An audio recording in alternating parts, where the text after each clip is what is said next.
पीक विमा संदर्भात सर्व शेतकरी बांधवांसाठी आज एक आनंदाची बातमी आहे। तर आज 1 जानेवारीपासून जे काही विम्याची रक्कम या जिल्ह्यात जमा होणार आहे 2023चा आणि 24चा राहिलेला पीक विमा डीबीटीच्या माध्यमातून शेतकऱ्यांच्या खात्यामध्ये जमा होणार आहे। तर यामध्ये जे काही 34 जिल्ह्यांचा यामध्ये समावेश आहे। तर आता आज 1 जानेवारीपासून जे काही रखडलेला पीक विमा होता ते भरपूर शेतकऱ्यांना मिळालेला नव्हता। तर या संदर्भात आजच्या व्हिडिओमध्ये माहिती पाहणार आहे। त्यानंतर तुमच्या नावावर जर जमीन असेल तर आता तुम्हाला हे फार्मर ID कार्ड तुम्हाला काढणे आवश्यक आहे।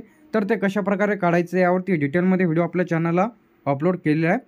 तर आता आज जे काही पीक विमा शेतकऱ्यांच्या खात्यामध्ये जमा होईल तर त्यामध्ये छत्रपती संभाजीनगर आहे, अमरावती आहे, अकोला आहे, धाराशिव आहे, भंडारा आहे, धुळे आहे, मुंबई आहे।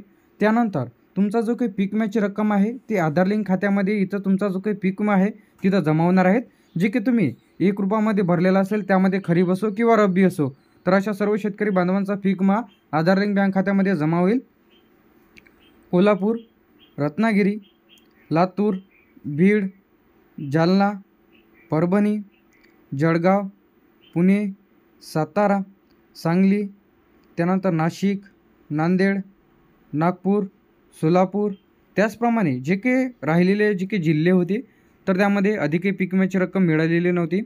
तर त्यामध्ये छत्रपती संभाजीनगर आहे, जालना आहे, परभणी आहे, हिंगोली आहे, नांदेड आहे, लातूर आहे, धाराशिव आहे, बीड आहे।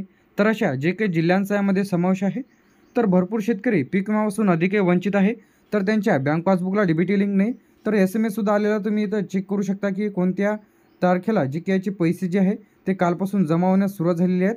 तर इथं 2024चा जे काही मेसेज आहे आपण थोडी इन्फॉर्मेशन प्रायव्हसीसाठी ब्लर केलेली आहे। तर जे काही पीक विम्याची रक्कम आहे ते आता जमा होण्यास सुरू झालेले आहेत। तर राहिलेला जो काही पीक विमा आहे ते आजपासून जमा होईल। तर अशाच अपडेटसाठी व नवीन व्हिडिओसाठी आपल्या चॅनलला सबस्क्राईब करून ठेवा। थँक्यू।